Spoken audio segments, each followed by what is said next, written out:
Hello மக்களே, இன்றைக்கி 100 கொடுத்து ஒரு பெரிய சைஸில் ஒரு கிழங்கா மீன் தான் வாங்கிட்டு வந்திருந்தேன். அந்த கிழங்கா மீன் கூட இன்னொரு சின்ன கிழங்கா மீனும் கொடுத்துருந்தாங்க. ரெண்டும் சேர்த்து 100 தான். இதை எப்படி வெட்டுறோன்னு தான் இந்த வீடியோவில் பார்க்க போகிறோம். ரொம்ப எதிர்பார்க்காதீங்க, நான் அவ்வளோ பெரிய மீன் வெட்டக்கூடிய ஆள்லாம் இல்லை, ஒரு அரைக்குறை கட்டிங்கர் தான். எந்த வேலை பார்த்தாலும் ஒரு பிளான் பண்ணி பண்ணணும். அதனால தான் செட்டப் எல்லாம் அரேஞ்ச் பண்ணிவிட்டு அந்த பெரிய சைஸு மீனை தூக்கி போட்டு இறகுகள் சிறகுகள் அதெல்லாம் வெட்டிகிட்டு இருந்தேன்.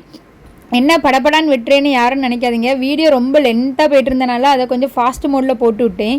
சரி, அடுத்தல ஒரு வழியாக வயிற்ற கீரலான்னு சொல்லி நேராக ஆப்ரேஷன் பண்ண மாதிரி கீறி பார்த்தா அது குடல் எக்கச்சக்கமாக இருந்துச்சு. இதெல்லாம் என்ன பண்ணேன்னு தெரியலை.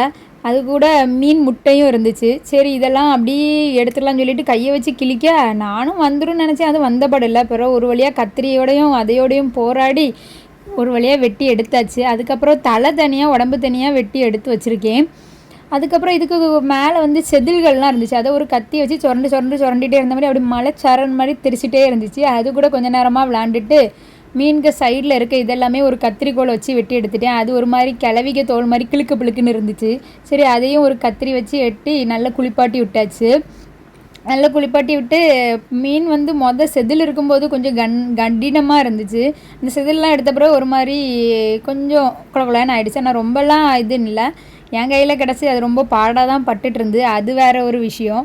சரி, அப்புறம் பொரிக்கிறது தான் எங்கள் வீட்டில் ரொம்ப விரும்புவாங்க. நல்லா தலையையும் கொஞ்சம் வால் பகுதியையும் குழம்புக்கு எடுத்துகிட்டு மீதியெல்லாம் பொரிக்கிறதுக்கு கணக்காக்கி வெட்டி எடுத்தாச்சு.